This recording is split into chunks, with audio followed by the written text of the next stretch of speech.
Hello বন্ধুরা, good morning. আজকে আমি কি রান্না করব?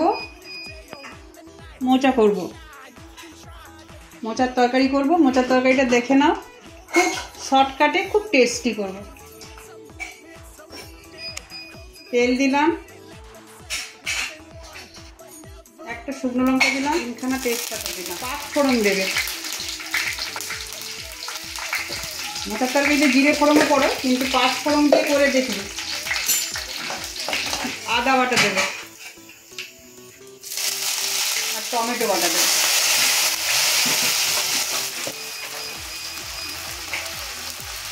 মোচার তরকারিতে না চিনি দিয়ে করবে না, লাস্টে হয়ে যাওয়ার পরে নামাবার 1 মিনিট আগে চিনিটা দিয়ে তারপরে কষিয়ে তারপরে গরম মশলা দিয়ে নামাবে। মানে চিনি দিয়ে দিলে মোচাটা ছ্যাবড়া হয়ে যাবে।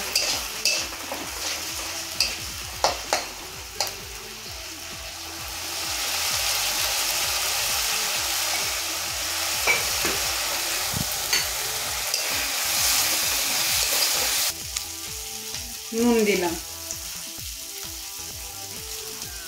অল্প করে দিলাম, পরে লাগলে। মোচা সেদ্ধ করে জল কখনো ফেলবে না, তাহলে মোচা খেয়ে কোনো লাভ নেই, আয়রনটা বেরিয়ে যাবে। আগে কাটার সময় দেখে নেবে যে তিতকুটে ভাব আছে কিনা, তবেই জল ফেলবে। এটা হচ্ছে গর্ব মোচা।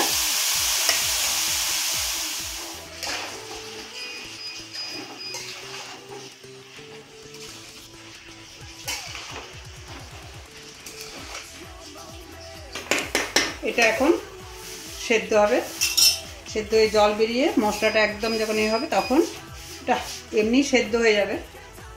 খুব কচি মোচাটা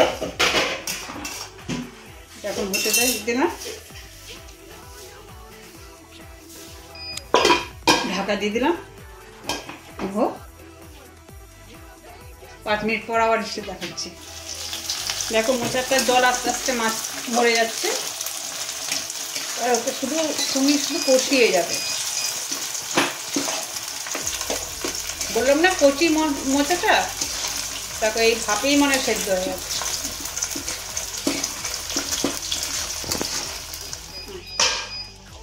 মাঝে আমি এখন 2বার নেড়ে দিয়েছি এসে। এরপরে আমি দেব দারচিনি গুঁড়ো, শুধু দারচিনি গুঁড়ো দেবে,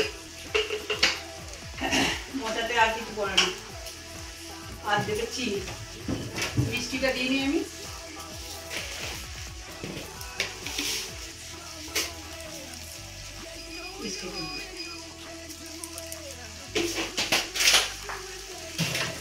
তো তোমরা যদি ঘি খাও এই সময় ঘি দিয়ে দেবে, আমি ঘি দেবো না।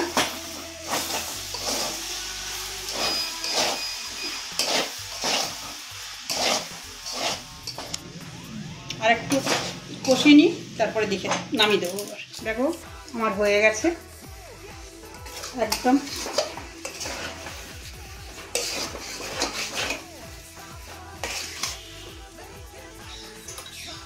তোমরা এটাতে চিংড়ি মাছ দিয়ে দিতে পারো, নারকেল কুচিয়ে দিতে পারো।